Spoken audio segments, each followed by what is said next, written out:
Today's episode is sponsored by our friends at Famous Faces and Funnies. Hey, you too can tap into the Florida market on games, action figures, and back issues and comics. Check out their Whatnot app as well as their Facebook Live auctions.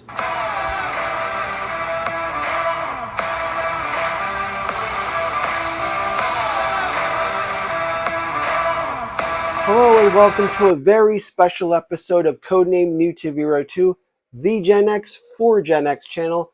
I'm your presenter, Shabu RU. As of today, September 13th, 2024, the iconic trio that started off in Top Gear, James May, Jeremy Clarkston, and Richard Hammond, just dropped their last episode ever on Amazon Prime.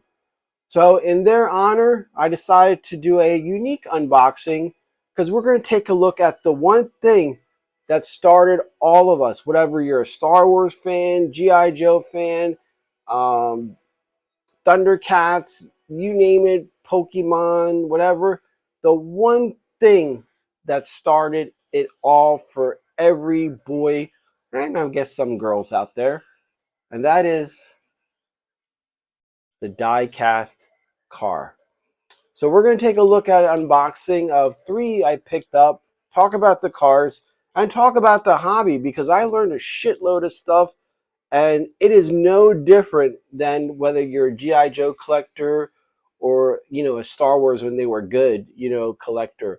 They have the same crazy shit, and it's even worse in the die-cast side of things. I had no idea, but there's some crazy shit going on. But whatever. The fact is we get to unbox some iconic die-cast cars. I picked out 3 really good ones, so it's going to be fun. Going to be a little bit different. We're going to get back into comics soon, so don't worry about that, my regulars. We have one more episode. I got another cassette tape to do. We're going to sample that. I think I'll drop tomorrow. But this is going to be a fun episode, so stay tuned and join us. And to all of you in the car diecast community, I'm sorry if I don't do what you guys normally do. This is just for fun to showcase to everybody, and I hope everybody enjoys. Happy Friday the 13th. Alrighty, so the first Matchbox car I am going to pull out is one of my all-time favorites, the Pagani Zonda. Zonda R. Now, this is supposed to be a more track-focused car. And it's funny, I first saw this car actually on an episode of Top Gear.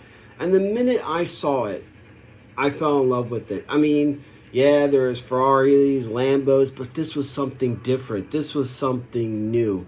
And I remembered Richard Hammond driving it around the track. And it was just music to my ears.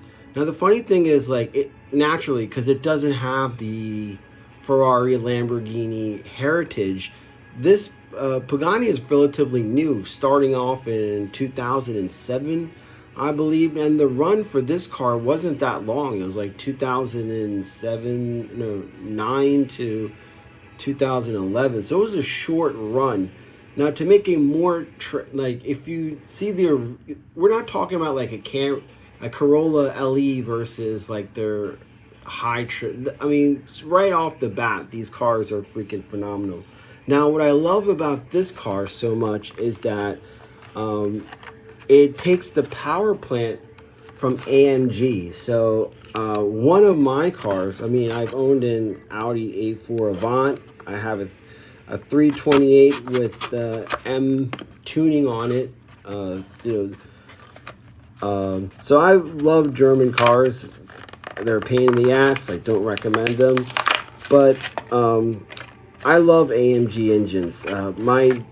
Hopefully my next purchase is going to be either the S or the E63 AMG wagon. Those are my favorite engines, like, by far. That V8, that 6.3 liter V8, oh gosh, I just love that car. I want to find a used one. But let's take a look at this car. I mean, like, the detailing of this is absolutely beautiful. You have the Zonda R. Look at that.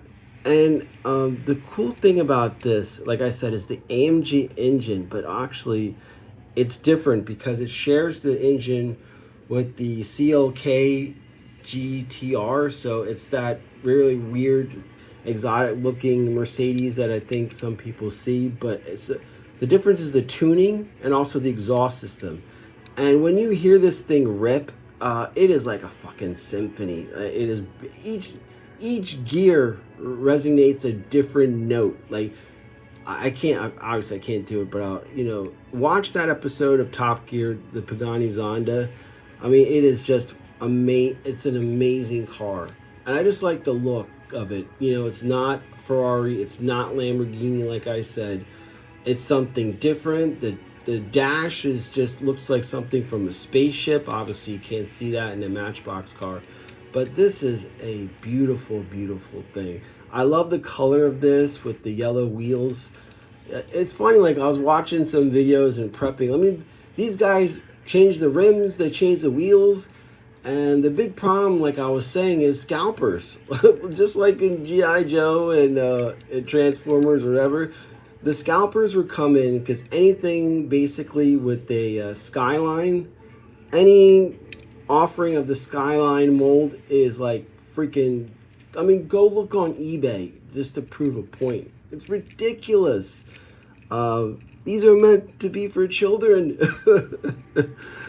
And the prices are nuts. The fact that, people will buy and resell. And I saw another video where the guy sadly says, like, we all start off as collectors. And then I think he used that saying in Batman Begins with Harvey Dent. If you do it long enough, you end up becoming the villain. So, that kind of resonates with it. But anyway, this is the Pagani Zonda. What a beautiful car that is. That's a nice one. I like that. All right, our next car. So our next car is going to be another one that is pretty special. It is the Cadillac Project GTP hypercar. Now, this is interesting because, I read about it and it was something that is totally, I mean, it looks like Batman's fucking car, for goodness sakes. I mean, it's something that has a pretty interesting history. Now, Cadillac hasn't returned to the 24 hours of Le Mans since 2002. So in 2023, this project was, that was the goal, is to get to be able to enter a car into the 24 hours of Le Mans. Now, what's interesting about this car is that it's not borrowing any Z06 engine or anything from the Corvette. It's a 5.5 liter V8, but also has an electric motor, which I think is the way to go. Not these boring ass Teslas, electric car that, with the fake noise that they pump in the speakers. That's bullshit. It's such a cheap ripoff. But it makes sense, especially during acceleration, low speed cruising. That's where an electric motor is most definitely needed. But man, when you open the taps, you want to hear that V8 roar. And this thing is like double turbocharged. And it's just crazy that Cadillac, of all people, like the boring old guy's car, came out with this number. And it is absolutely stunning. Now, going back to Top Gear, what made Top Gear so important in my life is that it kind of presented the world how I saw it. Like, I'm generalizing here. Most Americans, never been out of the country, have this false sense of superiority and kind of smugginess, where that show Top Gear kind of made fun of us. Made fun of us as tourists, and made fun of us as a society. We're not all mighty and powerful. There is an entirely different world out there with different cultures, different people, and it's best to get along with them and work together because we do have a lot of things in common. That was the beauty of Top Gear, especially when it went on those like epic tours like we just saw that dropped today, and they're going through Zambezi. Just to see it from a car point of view. Like, we all do that when we drive. Like, wow, look at that sunset. Or look at those hills. But let's look at this. This looks like a fucking Batmobile. But it is beautiful. I love that the front end of this. That's what's stunning. You see this coming in your rearview mirror, you're going to be shitting bricks. Oh, man. And they have up at the Cadillac website more information about this car as well as a video. And I think, did Tony Stewart drive this? I forgot, but I think someone drove this. They had the Daytona, 24 hours at the Rolex 24 hours at Daytona. And then they have like Le Mans. It's kind of like a gear up for that. So this car ran in both of those things. Man, this thing is beautiful. But going back to Top Gear, like, I loved about that, like, they went to places, even as Americans, and I'm going to say it, you know, we see Iran as an enemy or whatever, but they went there, and the people were so friendly. Like, politics and people are totally different things. Don't mix, and I learned that, too, during my time working for the government, is that you gotta, like, you know, people are people, no matter where they are. You're nice to them, they'll be nice to you. You're a dick, they'll be a dick too. So, but the hospitality, the warmth of all, like, that's what comes across, the humanity of it. And I think as much as the show focused in on cars, it also focused in on the human race as well. So that's what made Top Gear so interesting. Yeah, the cars are great, and you know, they're goofy-ass three elderly British guys. And, you know, Jeremy gets into trouble all the time. But it's such an important, significant show from the early 2000s all the way up to now. The impact in the motoring industry is, you know, you can't... Even, like, Jay Leno. And that was a good segment when they had, like, a celebrity drive a car around the track. And it's funny because all Americans struggled with the manual transmission. So, like, you take anybody, even like a lady in Europe, they have no problem. Take an American girl, they have problems. So I always thought that was kind of funny. The episode of when they drove through Alabama with, like, Gay Love or Hillary for president. Oh my gosh, that's one of the top episodes of all time. Man, they actually almost got beat up at a gas station from a bunch of rednecks. It was hilarious. Those guys, man, they dodged a big bullet that day. And Richard Hammond getting into accidents in a fucking jet car. I mean, that's like a nuclear bomb. And he almost lost his life, but luckily he came out okay. But again, that show is so important in all of our lives. Like Tom Cruise even made a guest appearance. So many celebrities, like, it was like they were fans too when they went on the show. This car is nice, man. That's a good combination. The Zonda and now that is a codename New Tavira 2 Shibu RU garage right there, if I don't say so myself. I mean, I wish. But if I hit the Powerball, there you go. That's what I got. All right, so our last car, then I'm going to wrap things up on this video. Now, the next car I'm going to showcase is a car, well, I had his descendant, but it's the 1987 Audi Quattro, and this is such an iconic car. It's such an important car in the history of automotive industry, in the sense that it's the first time, like, Audi did something so radical. They said, why don't we do all-wheel drive and put a fucking turbo on it? Maybe that'll be good. Boy, were they right. They won so many rally championships with this car. It set the stage for so many wonderful things. You know, there was a time, I think in the early or mid 2000s, where everybody was buying Audis for the wrong reason. And then they got the repair bill. And then they went back. No, there were BMW people. Then they jumped on board to Audi. And then they jumped back onto BMW. But, you know, I loved my Audi. It actually looked like this. I'll have a picture of it. So it was a A4 Avant. and it was APR stage 4 tuned. So that means, like, here's the thing. AMG is the high end, like, you know, spec'd out end of Mercedes. M is the same thing with BMW. Now Audi has APR. So the difference between the three is actually AMG and M used to be separate entities. They used to be, and then they kind of rolled into with the manufacturer. APR has not done that yet. It still operates as a, you know, separate entity. So you have to actually go to an APR and get your Audi tuned to that spec. So my car had the tune, and then it had the turbo back exhaust. It was fucking fast. I was destroying Mustangs, 5.0 Mustangs for breakfast, lunch, and dinner. I raced against a Shelby Cobra, and I dusted his ass off the line.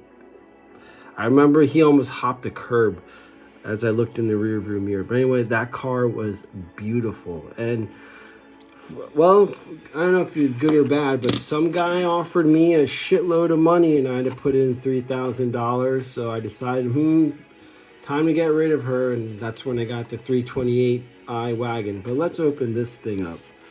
Man, this car, and there was an episode of Top Gear where he talked about that epic rally championship with Lancia versus the Stratos versus the Audi and the Quattro.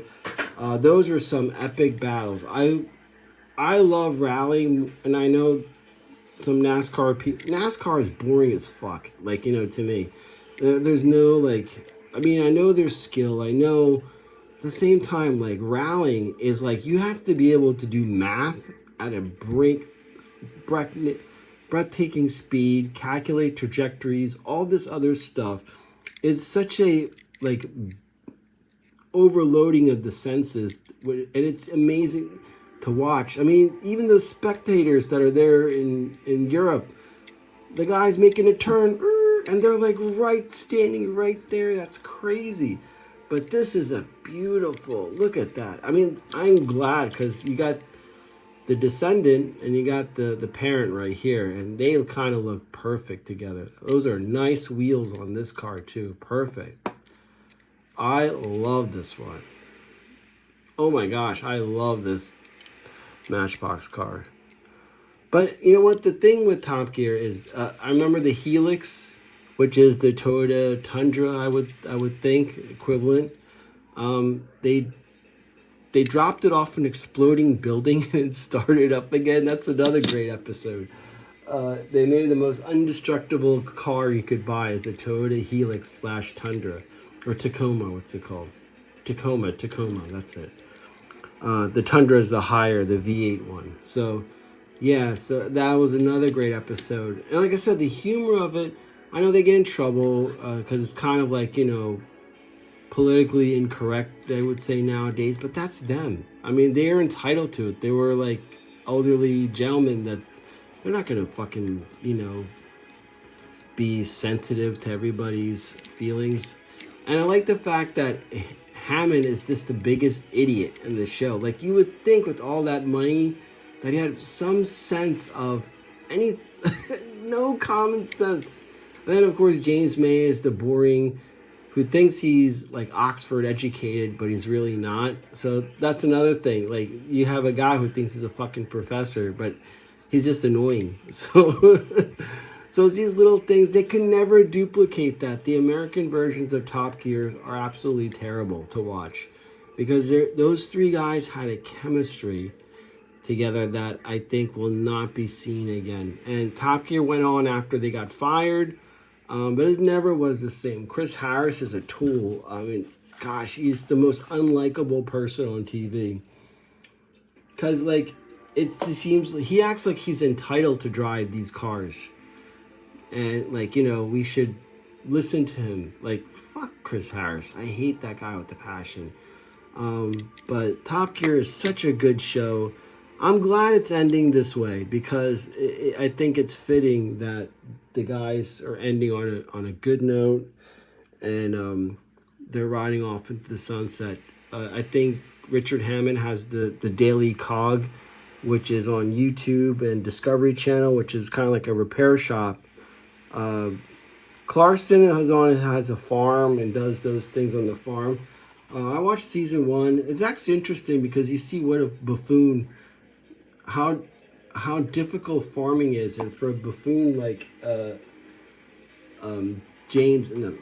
Jeremy Clarkston, it's like he's eating crow for being it's not you tell the farm what to do, is the farm tells you what to do, kind of. So it's very humbling to see him be humbled like that.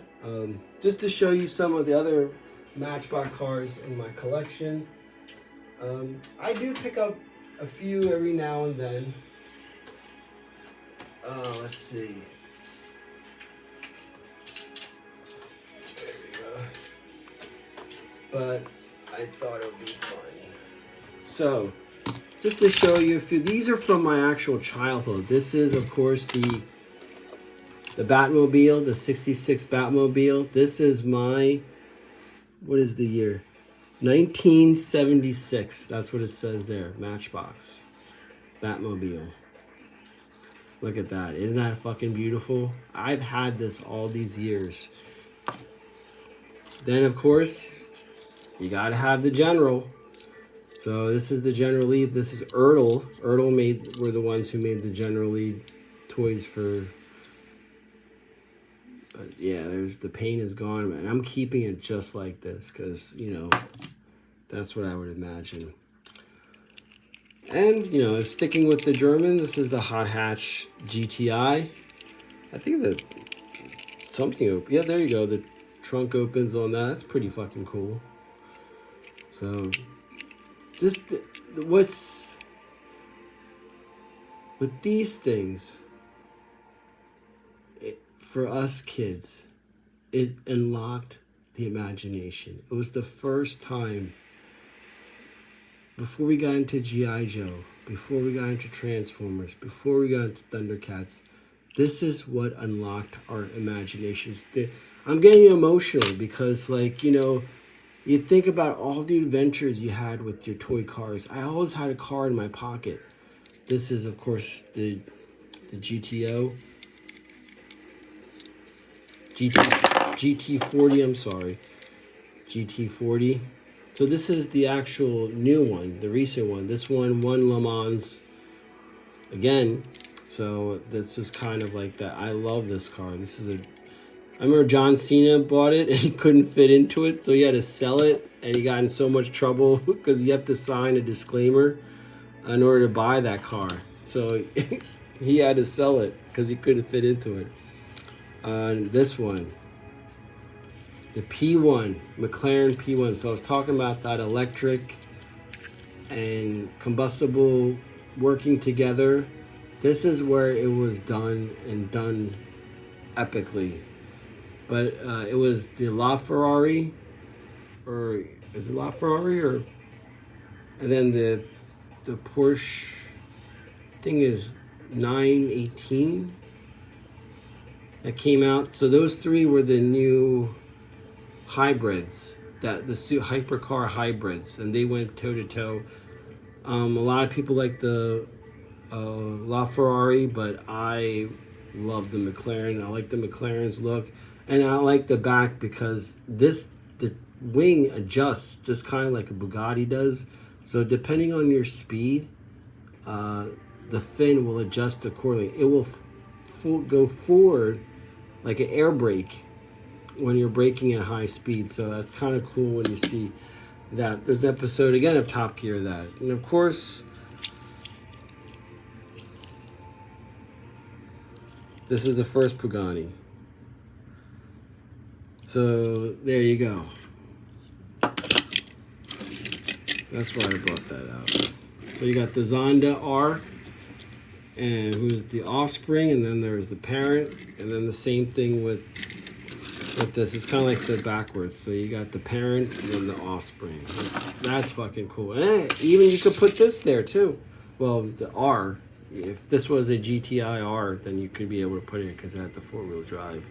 But there you go, man. So that was this episode. And Thanks for watching. Hey, put down what your favorite episode of Top Gear was, what you liked about the show. Did I hit some of the things that you would agree with or maybe disagree with? So I'd love to hear your memories of Top Gear. This is Shabu Are You, signing off.